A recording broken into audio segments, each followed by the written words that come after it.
Caitlin Clark, please leave this league and let it crumble. Please, this league does not. Game, I think the refs had a lot to do with that. It was a build-up for a couple of years now of them just not protecting, the star player of the WNBA. And so at the end of the day, I'm going to protect my teammates. That's what I do. The outrage is growing louder. The patience has snapped. And what once seemed unthinkable is now being openly debated across social media and sports forums alike. Caitlin Clark supporters have hit their breaking point, and they're no longer holding back. The message is clear. If the WNBA won't protect its brightest star, then maybe it doesn't deserve her at all. Calls for her to walk away from the league entirely are gaining momentum, and they're getting harder to ignore. NBA every day because of the way they play the game, because I love the WNBA. I love the way they play the game. But we really watch it because Caitlin Clark and everybody watching. Now listen, if I keep bumping her, knocking her down, might get a concussion, you might hurt her for real. For 2 weeks, she was done with like a hamstring. She was down. 55% of the viewership was down. She comes back the next game, it's about 3 million viewers. Now, let me tell you something. Growing up in the hood, they teach you this. Always protect the money. Y'all keep hurting her and all that. She going for a year or two. Ain't nobody gonna watch it. If nobody watches, how y'all gonna make and generate money? Stop playing with that girl home. Look, y'all need to start doing is put them emails together with the commissioner to the referees. Don't put y'all damn hands on. The message is catching fire across fan circles, with supporters urging Caitlin Clark to walk away from the WNBA altogether. If the league's going to allow players to take cheap shots at her, one fan wrote, then she needs to protect herself and explore other opportunities, somewhere she'll actually be valued and protected. The sentiment is gaining steam, and it's getting harder for the league to ignore. Just go play basketball somewhere else. Your fans will follow you.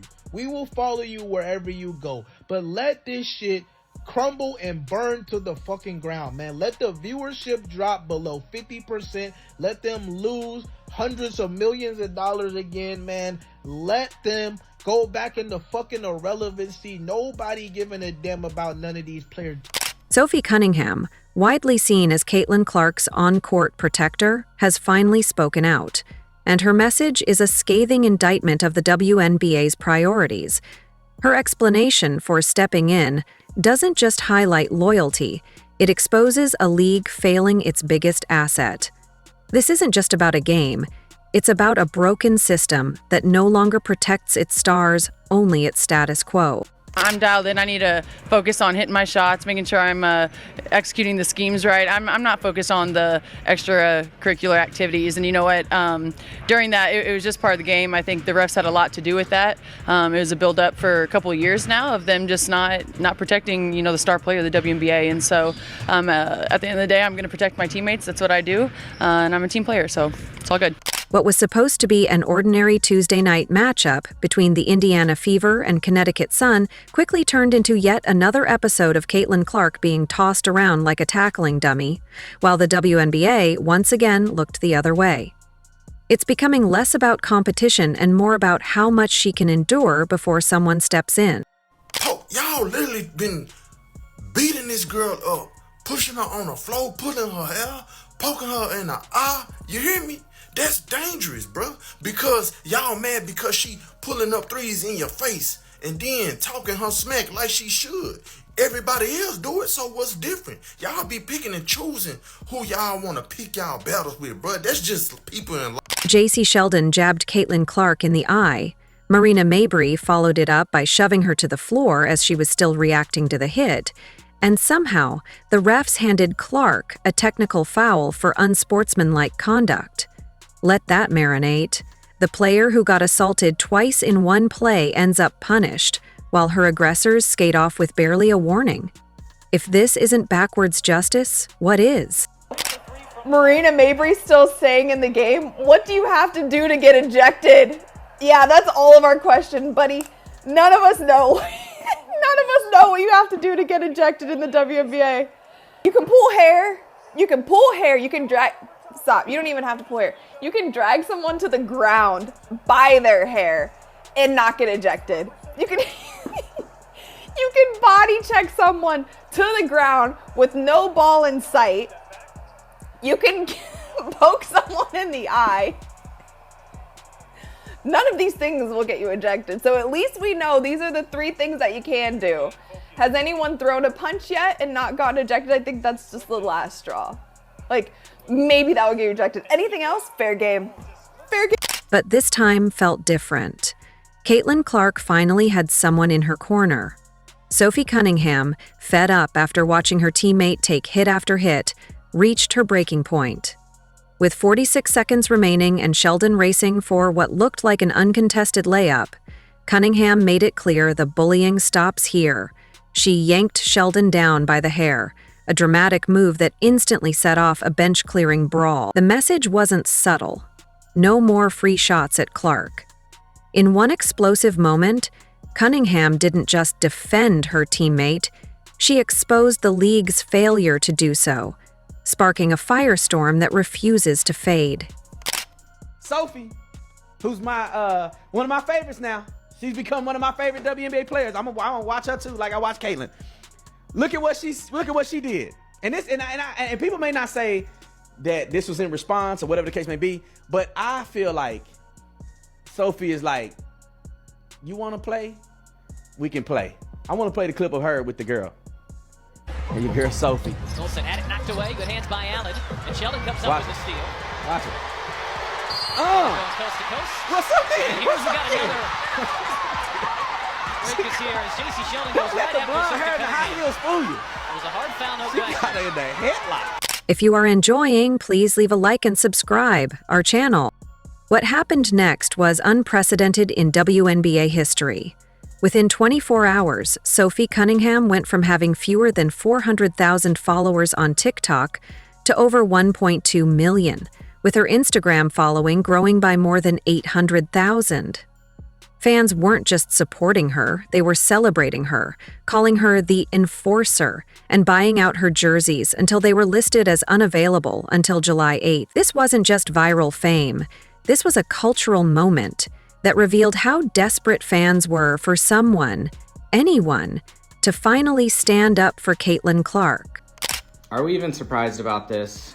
Sophie Cunningham's jersey sales just passed Caitlin Clark's after she goes viral overnight for protecting Caitlin Clark in a game where she got fined $400, which Caitlin Clark apparently is paying for. But yeah, we found our new queen at Indiana. When Sophie Cunningham finally addressed the media, her words cut through the diplomatic nonsense that typically follows these incidents like a knife through butter. I think the refs had a lot to do with that. It was a build-up for a couple years now of them just not protecting the star player of the WNBA, Cunningham said, her voice carrying the frustration of everyone who has watched this travesty unfold. At the end of the day, I'm going to protect my teammates. That's what I do. Here's what makes Cunningham's statement so powerful. She's not just talking about one game or one incident. She's talking about a couple years now of systematic failure by WNBA officials to protect their most valuable asset. This is the same Caitlin Clark, who has single-handedly transformed the league's attendance figures, with Fever games averaging 16,084 fans compared to just 8,552 for non-Fever games. An 88% increase, that represents the difference between relevance and obscurity. I think the refs had a lot to do with that. It was a build-up for a couple of years now of them just not protecting, the star player of the WNBA. And so at the end of the day, I'm going to protect my teammates. That's what I do. And I'm a team player, so it's all good. There are players in the Fever team that are soft. And I'll say this, where it's like, it's very rare in sports that the guard is the enforcer. Everyone's like, oh, Caitlin needs to stand up for herself. And I'm like, one, she does. But two, she's a small guard. No small guard likes physicality. No small guard hunts for physicality. The numbers don't lie about Clark's impact on the league. Games featuring Clark averaged 1.178 million viewers on television, nearly 3 times higher than the 394,000 viewers for other WNBA games. When the Fever visited Atlanta, attendance jumped from 3,316 to 17,592. In Washington, crowds swelled from 4,988 to 20,522. But let's be honest about what we're really discussing here. This isn't about numbers, hard fouls, or competitive basketball. This is about a pattern of targeted harassment that would be unacceptable in any other professional sports league. The WNBA's response to this crisis has been nothing short of disgraceful. Instead of addressing the systematic targeting of their biggest star, they've chosen to fine Sophie Cunningham for finally standing up to the bullies. Rebecca Lobo, who did extensive research watching tape of WNBA rookies for the past 27 seasons, is adamant that Caitlin Clark is being played differently, defended differently, than any other rookie who's ever stepped onto a WNBA court. This isn't conjecture or opinion. This is documented fact from someone who has studied every rookie class in league history. Yet the WNBA continues to pretend this is normal basketball when everyone with eyes can see it's targeted harassment. Caitlin Clark regularly gets picked up in the full court. She also gets blitzed more over the course of her career than any player in WNBA history or in that period of time. And she also creates some contact herself on the offensive end of the floor. She is very difficult to officiate because of all of the contact that's happening around her all of the time. That being said, I was in contact with a number of WNBA coaches yesterday about this topic of the officiating in the WNBA, and all of them said it needs to get better. Specifically, the consistency, not only from one game to the next, but the consistency within a game. One coach told me, we tell our players to be as physical as they can possibly be for 40 minutes because we know for 38 of them, they're pretty much going to get away with it. So I think everybody would like to see a tighter whistle and a little bit. Here's the terrifying reality that Sophie Cunningham's emergence has revealed. Even having a legitimate enforcer might not be enough to protect Caitlin Clark from a league that seems determined to destroy its own success story. Cunningham gained nearly 1 million followers in 3 days because fans were so desperate to see someone, anyone, finally stand up for Clark. But what happens when the next incident occurs? What happens when multiple players target Clark simultaneously? Can one enforcer handle an entire league's worth of jealousy and resentment? The fan reaction to Cunningham's defense of Clark tells us everything we need to know about how desperate people are for justice in this situation. But this isn't really about Sophie Cunningham. It's about fans rallying around anyone willing to protect Caitlin Clark because they can see what the WNBA refuses to acknowledge. The most damning evidence of the league's failures isn't in the individual incidents. It's in the pattern of escalation.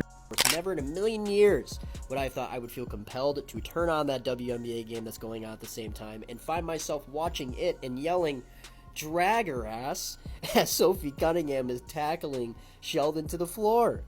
Love it, dude. It's so good. It's so good. The WNBA has needed, and the Fever more specifically, but just in general, the WNBA has needed a Sophie Cunningham so badly. And for the record, every single team needs a Sophie Cunningham. Every team that has, their star player, their top guy, gal, whatever, you need someone on the team that when they get messed with, you put that person, whoever messed with them, on their ass. Every time. Every single team in professional sports. Let's talk about the sheer stupidity of the WNBA's approach from a business perspective. Caitlin Clark has generated more interest, attendance, and revenue for women's basketball than any player in the sport's history. Her rookie season alone transformed the league's visibility, with some cities moving games to larger venues just to accommodate the demand she created. Yet instead of protecting this investment, the league has allowed her to become a target for every player with a grudge and every referee with an agenda. The stark contrast between how the league treats Clark and how they should be treating her reveals everything wrong with the WNBA's priorities. When teams can't sell tickets without her presence, when television ratings triple when she plays, when entire cities reorganize their venues to accommodate the crowds she draws, the smart business move would be to ensure her safety and success. Instead, they've turned her into a punching bag, while pretending it's just competitive basketball. Correct me if I'm wrong, and I don't think I'm wrong, but Caitlin Clark is the most marketable American athlete that we've had in forever. Also, Sophie Cunningham is a smoke show. The most concerning development in this entire saga isn't the fouls or the fights. It's the growing sentiment among Clark's fans that she would be better off anywhere else. The reality is that Clark's fans have options that didn't exist before her arrival. They've already proven they'll follow her anywhere, to different cities, different venues, different television networks. The question isn't whether they'll continue supporting her if she leaves the WNBA. The question is whether the WNBA can survive without the phenomenon they've worked so hard to undermine. The league seems to have forgotten that they need Clark far more than she needs them. Sophie Cunningham's emergence as Clark's protector has bought the WNBA some time, but it's also highlighted just how broken the system has become. When fans celebrate an enforcer more than they celebrate the league itself, when a player gains 1 million followers for defending a teammate rather than for making shots, when jerseys sell out because of fights rather than basketball skills, you've lost the plot entirely. The WNBA has turned its own salvation story into a cautionary tale about organizational incompetence. Man, I like to see it, though. I'm not gonna lie, man. I really like to see girls who are hungry, feisty, can play ball, supporting their teammates. You know, it makes it entertaining, man. It makes you want to watch WNBA. You're like, hey, they out there brawling. It's back and forth. Caitlin Clark out there hitting threes like it's going out of style. Her teammates got her back. Watching this all come together make you want to watch it a little bit, and see how they play. And I think without Caitlin and them coming to the league, I just think that I don't think it'd be as popular. I think it would have been status quo. But Caitlin Clark is making a ruckus with everybody hating on her, everybody trying to fight her, and then the fact that she plays well. We're rapidly approaching a tipping point where even Sophie Cunningham's protection might not be enough to keep Caitlin Clark in a league that clearly doesn't deserve her. The pattern of mistreatment has only intensified since her rookie season, with incidents becoming more frequent and more brazen. The league's response has been consistently inadequate, focusing more on managing optics than addressing the fundamental problem of targeted harassment. The most telling aspect of this entire situation is how it's exposed the WNBA's complete disconnect from reality. They're sitting on the biggest phenomenon in women's sports history, a player who has single-handedly elevated their entire league's profile, and their response has been to allow her systematic abuse while punishing those who defend her. It's like watching someone win the lottery and then immediately set the ticket on fire. Clark herself has remained remarkably professional throughout this ordeal, consistently taking the high road even as the league fails to protect her. But there's only so much abuse any person should be expected to tolerate, regardless of how much money they're making for other people. So you all know about the fight. You saw it. It's the biggest sports news story of last week. That was the one thing. But then it came out a couple of days later. Sophie Cunningham got fined. Just curious, what do you think the fine was? What do you think the fine was? In the NBA, you hear so-and-so fined $5,000. This person fined $10,000. I've even heard $25,000. But here's what Sophie got fined. $400. Oh my God. If that's going to be the fine, rack them up. I'm going to put $2,000 to the side, $2,500 to the side, knowing there's probably a limit. A flagrant 1 is $200. A flagrant 2 is $400 in the WNBA. Rack them up. Probably takes 4 or 5 flagrants to get suspended for a game. I don't know what the rules are. But my point is, if you're going to be messing with Caitlin, I'm going to put $2,000 to the side. Me and Caitlin are going to have a little fine bucket. $2,500. This is for the season. And then I'm going to dare people to come. The writing is on the wall and everyone can see it except the WNBA leadership. Fans are openly discussing Clark leaving the league, media personalities are suggesting she start her own organization, and international leagues are probably salivating at the possibility of acquiring the biggest draw in women's basketball. Meanwhile, the WNBA continues to pretend that allowing their star player to be targeted game after game is somehow good for business. Sophie Cunningham has given Clark an enforcer, but even enforcers can't fix systemic problems. They can't change a culture that allows jealousy and resentment to override basic professionalism. They can't force referees to call games fairly when they seem determined to penalize the victim rather than the aggressors. And they certainly can't make a league respect and protect its most valuable asset when that league seems committed to self-destruction. The tragic irony is that the WNBA had everything they could have asked for in Caitlin Clark. A generational talent who draws massive crowds, generates unprecedented television ratings, and elevates everyone around her. Instead of building their league around this gift, they've allowed petty jealousies and incompetent officiating to create a toxic environment that threatens to drive away the very person who saved them from irrelevance. If you enjoyed leaving a like and subscribing, more videos are on the screen now.